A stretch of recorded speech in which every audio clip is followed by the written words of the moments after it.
नमस्कार साथियों, मैं राजेंद्र आप सबका स्वागत और अभिनंदन करता हूं अपने YouTube channel astrology based on लघु पारसाजी।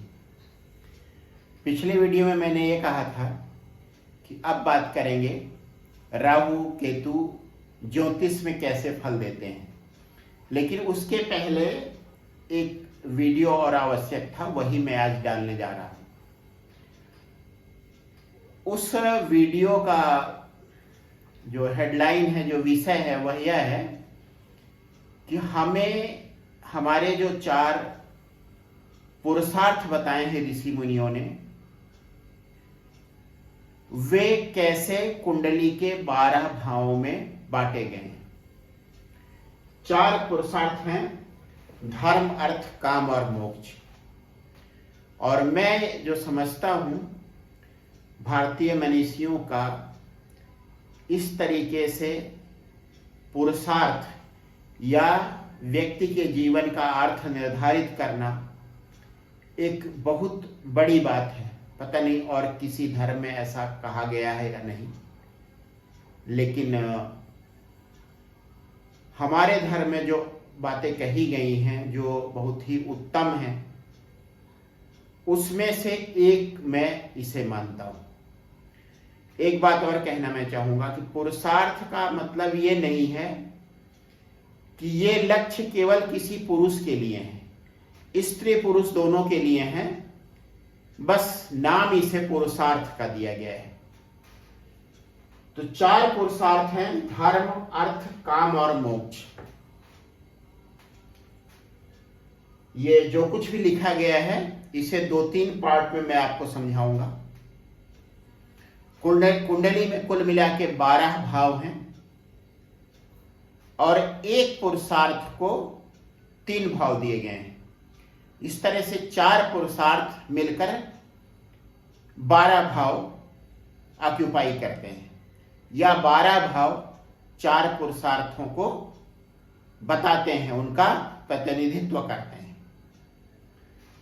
पहला पुरुषार्थ है धर्म, और उससे संबंधित भाव है पहला भाव मतलब लग्न, पंचम भाव और नवम भाव। क्यों है ये मैं आपको बाद में बताऊंगा। उसके बाद दूसरा त्रिकोण है, इसे त्रिकोण कहा जाता है, जो अर्थ त्रिकोण है। त्रिकोण इसलिए कहा जाता है 1, 5 और 9 ये त्रिकोण है। यदि आप इनकी स्थिति देखेंगे तो ये त्रिकोण में पड़ते हैं, इसलिए इसे त्रिकोण कहा जाता है। अब अगर दूसरे भाव को केंद्र माने या पहला भाव माने तो 2, 6 और 10 यह त्रिकोण बन जाएगा। तो पहला त्रिकोण है धर्म त्रिकोण, लग्न, पंचम भाव और नवम भाव। दूसरा है अर्थ त्रिकोण, दूसरा भाव, छठा भाव और 10वां भाव। तीसरा है काम त्रिकोण, तीसरा भाव, 7वां भाव और 11वां भाव। चौथा है मोक्ष त्रिकोण, चतुर्थ भाव, अष्टम भाव और 12 भाव। अब इसका अर्थ क्या है यह मैं आपको समझाता हूं। धर्म की शुरुआत शरीर से होती है।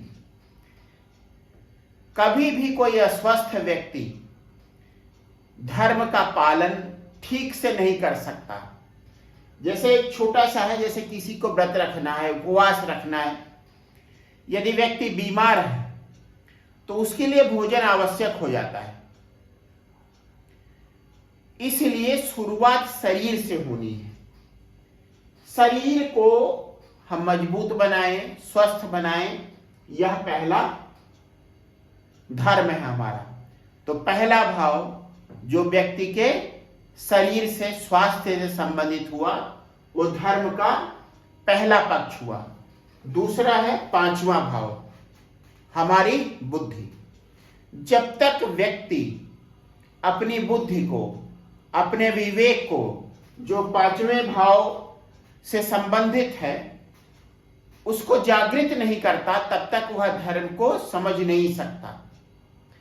आजकल धर्म के नाम पर जो कुछ अनाचार हो रहा है, जो नासमझी वाली बातें हो रही हैं, उसका मतलब यही है कि व्यक्ति अपने विवेक का इस्तेमाल नहीं कर रहा है, सीधे सीधे धर्म पर पहुंच जा रहा है। उसके बाद तीसरा जो भाव आता है धर्म से संबंधित, वह है नवम भाव। नवम भाव एक तरह से लक्ष्य हो गया। शरीर को स्वस्थ बनाइए, विवेक को जागृत करिए, तभी धर्म आपकी समझ में आएगा और तब वह अपने आप ही समझ में आ जाएगा और धर्म का सही मतलब समझ में आएगा। बहुत बार व्यक्ति ऐसी हरकतें धर्म के नाम पर करता है जो धर्म नहीं है, जो बहुत बार अधार्मिक कृत्य होता है। उसकी वजह यही होती है कि व्यक्ति अपने विवेक को जागृत नहीं कर पाया है। तो पहला हुआ धर्म, दूसरा हुआ अर्थ। अर्थ के भी कई अर्थ हैं, यहाँ पे कई अर्थ मनीषियों ने लगाए हैं, लेकिन मेरे अनुसार सामान्य अर्थ का होता है धन। अर्थ का एक और मतलब होता है, उसका विस्तृत मायने जो अर्थ के होते हैं वह होता है एक मायने देना, जीवन को एक अर्थ देना। जैसे एक निरुद्देश्य जीवन है तो जीवन को एक उद्देश्य देना। मेरी समझ में अर्थ का यहां पर यही मतलब है, जीवन को एक अर्थ देना, जीवन को एक उद्देश्य देना। उससे संबंधित कौन से भाव आते हैं? दूसरा भाव, जो हमारा परिवार है, जो नींव रखता है, इसकी जीवन को अर्थ देने की नींव रखता है। शुरुआत में इस संसार में क्या अच्छा है क्या बुरा है उसकी शिक्षा देता है। उसके बाद आता है छठा भाव। छठा भाव क्या है? हमारे संघर्ष है, हमारी परेशानियां हैं, जो जीवन को एक उद्देश्य देने में, जो अर्थ देने में हमारे सामने आती है। और जब हम उन संघर्षों को पार कर लेते हैं तब हमें जीवन का अर्थ मिल जाता है, कर्तव्य पथ मिल जाता है, जीवन का एक उद्देश्य मिल जाता है, जो दशम भाव है। दूसरा भाव, छठा भाव और दसवां भाव, अर्थ त्रिकोण। यह इसलिए भी मैं आपको बता रहा हूं, जो मेरी समझ है कि इन भावों का कोई सीधा संबंध धन से नहीं है। दूसरे भाव का संबंध धन से अवश्य है, जो पारिवारिक धन या संचित धन होता है, लेकिन छठा भाव किसी तरीके से धन से सीधे संबंधित नहीं है। उसी तरह से दसवां भाव कर्म से संबंधित है। हाँ, उस कर्म को करने से हमें धन मिल सकता है, लेकिन दसवें भाव का भी सीधा संबंध धन से नहीं है। इसलिए मैं अर्थ का जो अर्थ लगाता हूं, जो मायने लगाता हूं, वह यह लगाता हूं कि जीवन को अर्थ देने वाले, जीवन को एक उद्देश्य देने वाले भाव हैं दूसरा भाव, तीसरा, छठा भाव और दसवां भाव। और जब व्यक्ति को अपना कर्तव्य पथ मिल जाता है तब बात आती है तीसरे भाव की, काम त्रिकोण का पहला भाव। तीसरा भाव किस चीज का है? अभिरुचि का, हॉबी का है। तो जब उसको अपने जीवन में एक रास्ता मिल जाता है तब व्यक्ति का ध्यान जाता है कि उसके शौक क्या है, उसकी अभिरुचि क्या है, उसकी हॉबी क्या है, और फिर उन सब के लिए वह प्रयास करता है। उसके बाद दूसरा भाव जो काम त्रिकोण का आता है, सप्तम भाव। फिर जब प्रयास हो जाते हैं, अभिरुचि का व्यक्ति को मिल जाता है, अपनी हॉबी के अनुसार व्यक्ति कुछ कुछ कर लेता है, उसके बाद फिर वह एक सर्किल बनाता है, पार्टनर चुनता है, और उसमें से कोई पार्टनर उसका होता है पति या पत्नी, और दूसरा पार्टनर होता है जो उसके लिए एक सर्किल बनाता है। वह सर्किल जिससे वह जीवन में आनंद की वस्तुएं उपलब्ध कर सके, धनोपार्जन कर सके। और फिर ये सब मिलकर 11वें भाव की तरफ बढ़ते हैं। पहले अभिरुचि निर्धारित होती है, उसके लिए एक सर्किल निर्धारित होता है, पति या पत्नी का चुनाव होता है, पार्टनर्स चुने जाते हैं, और फिर एक लक्ष्य की प्राप्ति होती है, 11वां भाव। हम धन प्राप्त करते हैं, कोई उपलब्धि प्राप्त करते हैं, और उस उपलब्धि में एक सर्किल बनता है जो हमें आनंद देता है। यहां इस सर्किल से ये थोड़ा सा भिन्न होता है। यह वह सर्किल होता है 7वें भाव से जो साथ में काम करता है, और 11वें भाव का जो सर्किल होता है, जो क्षेत्र होता है, उस क्षेत्र को लोग मिलके उपलब्धियों के बाद इंजॉय करते हैं, पार्टी करते हैं। जो धन मिलता है, जो उपलब्धि मिलती है, जो ख्याति मिलती है, उसका उपयोग करते हैं और आनंदित होते हैं। इस सब के बाद, इतना मिलने के बाद शुरुआत होती है मोक्ष की। जब एक तृप्ति तक व्यक्ति पहुंच जाता है, तब वह आता है कहां पर? चौथे भाव पर। चौथा भाव क्या है?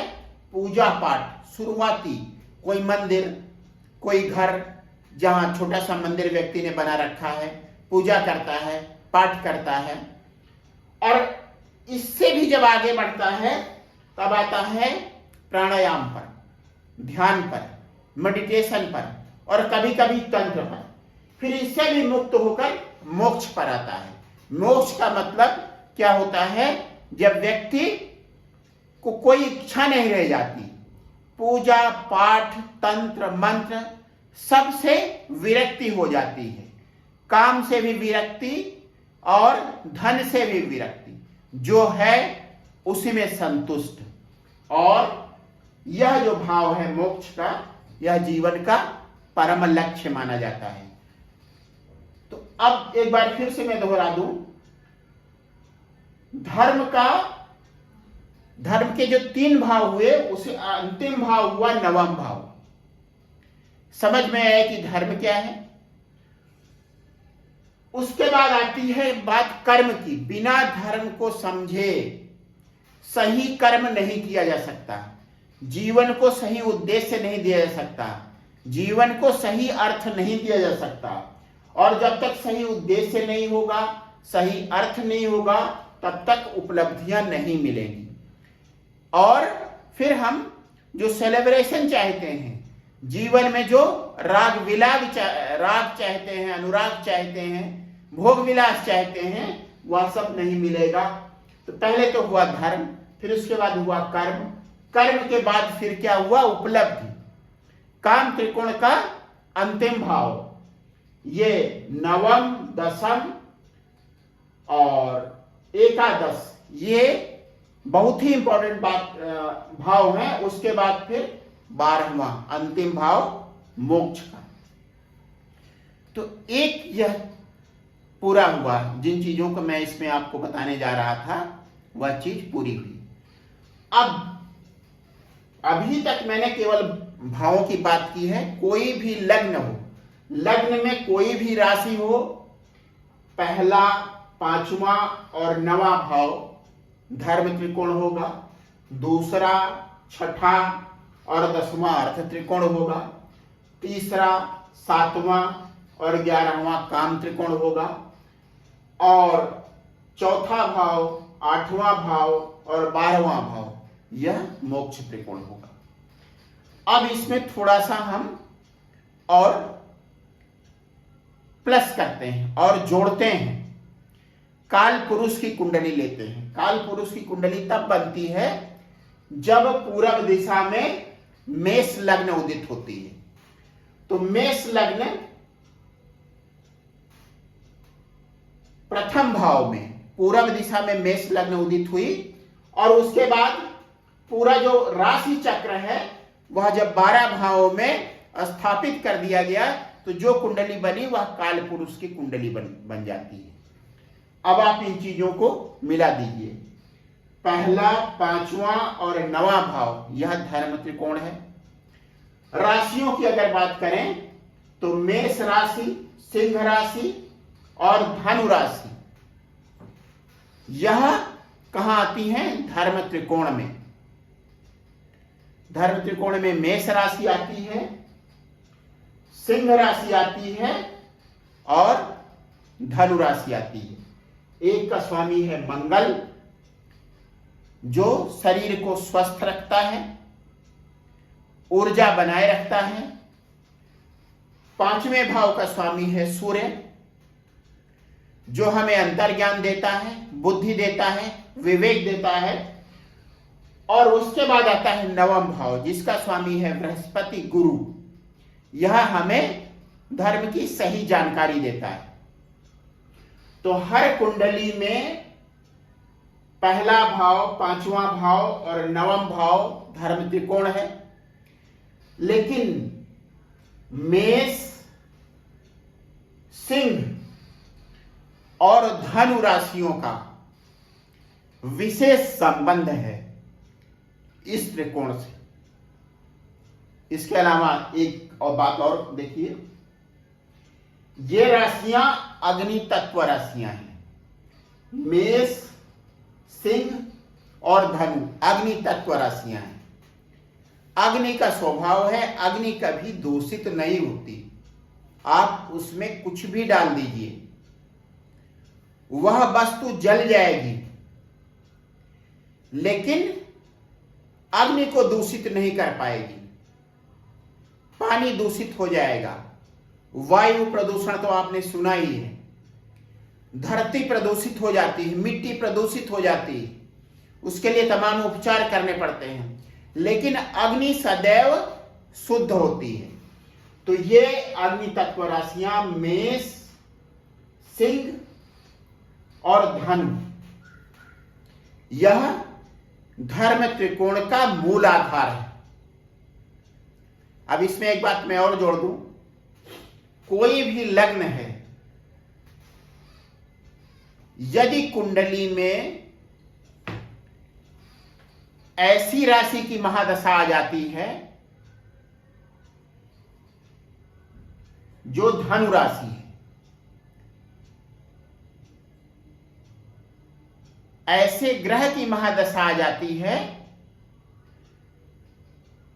जो धनु राशि में बैठा हुआ है। जब हम पारसर ऋषि की बात करते हैं तब ग्रहों की दशाएं होती हैं, और जेमिनी की बात करते हैं तब राशियों की दशाएं होती हैं। यहां चूंकि पारसर ऋषि की बात हो रही है, तो ये इसको इस तरह से कहेंगे, अगर ऐसे ग्रह की महादशा या अंतरदशा आती है जो धनु राशि में स्थित है,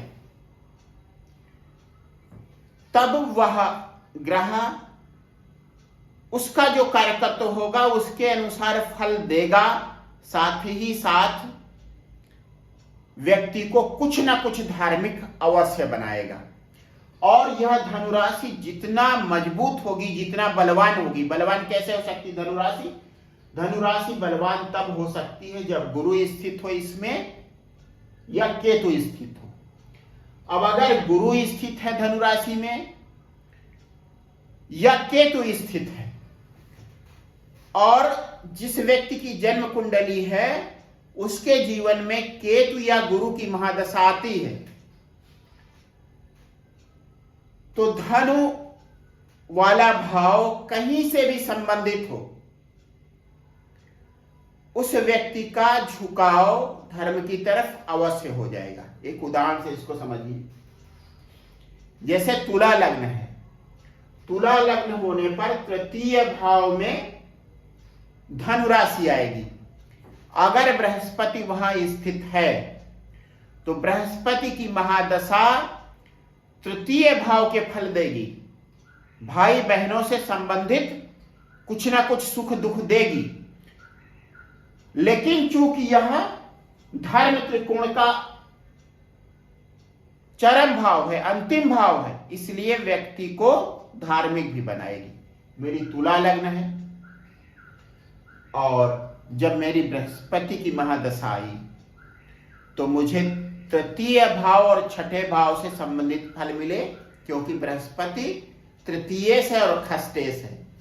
लेकिन उसी दशा में मैंने ज्योतिष सीखी, मैं श्री श्री रविशंकर के संस्था से जुड़ा, आर्ट ऑफ लिविंग से जुड़ा, विपश्यना मैंने सीखी, ध्यान किया, योग किया और सक्रिय रूप से वह सब कुछ किया जिसका संबंध गुरु से।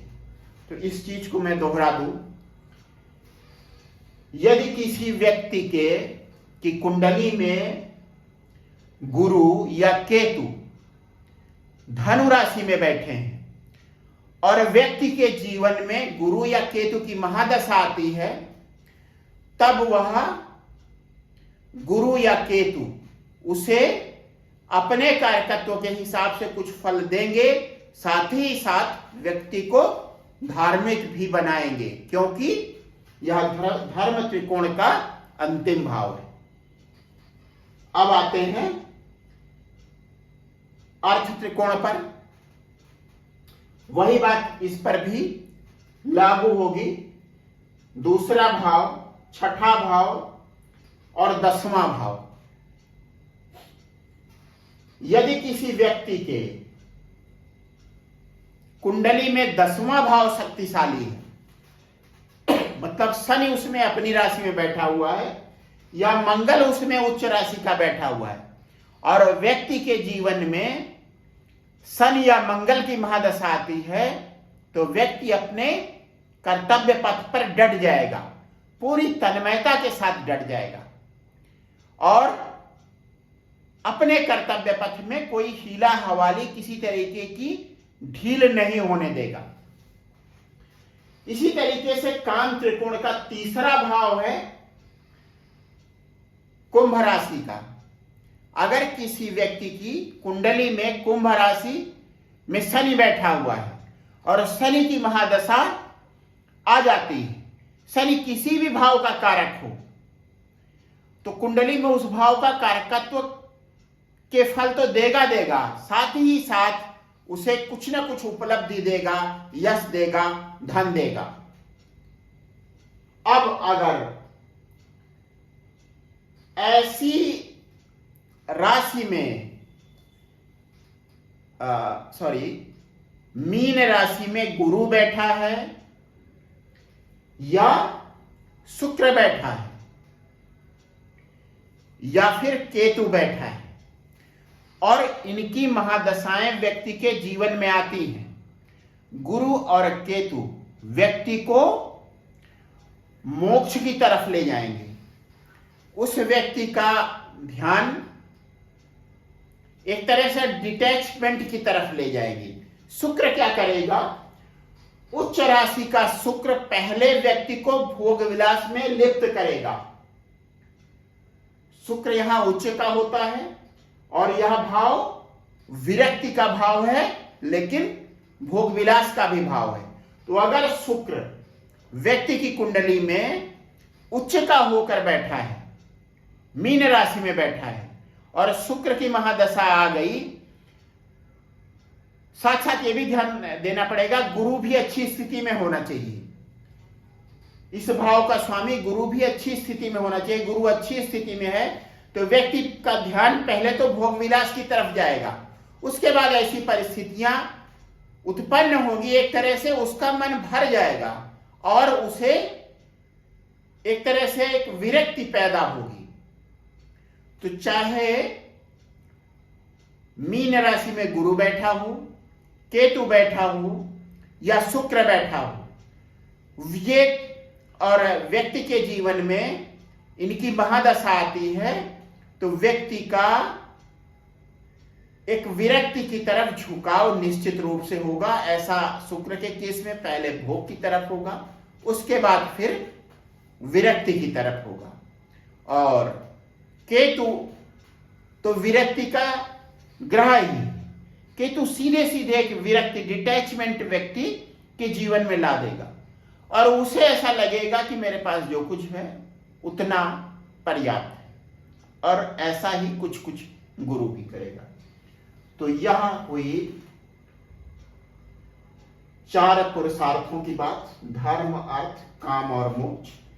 इसमें मैंने काल पुरुष की कुंडली को भी ले लिया है। और एक चीज फिर से थोड़ा सा रही जा रही है, 2, 6 और 10। जिस तरह से मैंने बताया मेष राशि, सिंह राशि और धनु राशि ये अग्नि तत्व राशियां हैं, उसी तरीके से 2, 6 और 10 ये पृथ्वी तत्व राशियां हैं। पृथ्वी तत्व राशि का मतलब क्या है? व्यक्ति को कर्म पथ पर अग्रसर करना, यह पृथ्वी तत्व राशि हमें बताता है। सहनशील होना, सब कुछ सह लेना, लेकिन अपने कर्तव्य पथ पर डटे रहना, जैसे धरती करती है, इसीलिए उसे मां कर कहा जाता है, जैसे धरती मां करती है।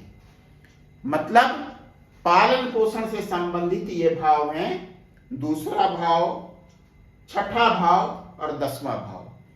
इसमें परिवार है, इसमें संघर्ष है, इसमें कर्तव्य पथ है, इसमें सहनशीलता है और इसमें सबको सुरक्षित रखने की इच्छा है।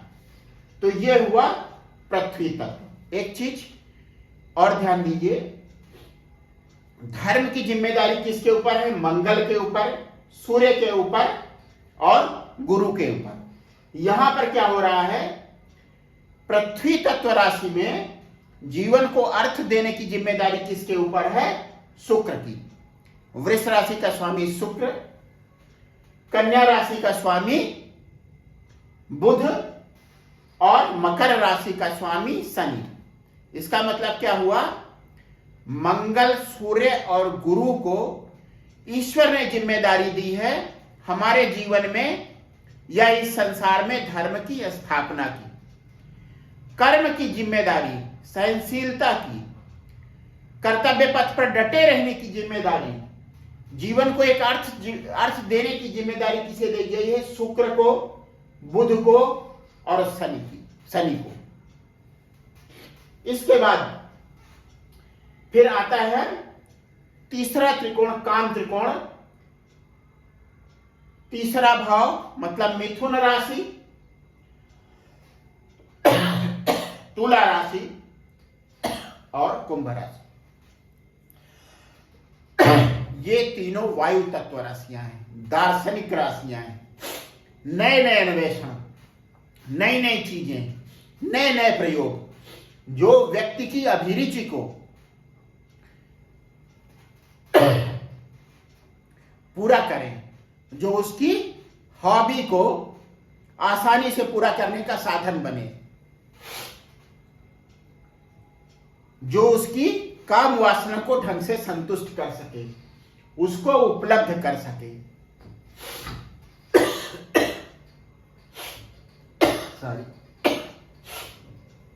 इसकी जिम्मेदारी है वायु तत्व राशियों पर, मिथुन और तुला, उसके बाद कुंभ। जो भी दार्शनिक होते हैं, फिलासफर होते हैं, रिसर्चर होते हैं, अन्वेषक होते हैं, और कौन होते हैं? व्यापारी होते हैं और कला से संबंधित लोग होते हैं। ये लोग मूलतः वायु तत्व राशियों से संबंधित होते हैं। इसका मतलब हुआ बुध, शुक्र और शनि। फिर से हमारी उपलब्धियों के लिए, भोग विलास की हमारी प्रवृत्तियों के लिए जो ग्रह जिम्मेदार होते हैं, उसमें बुध है, शुक्र है और शनि है।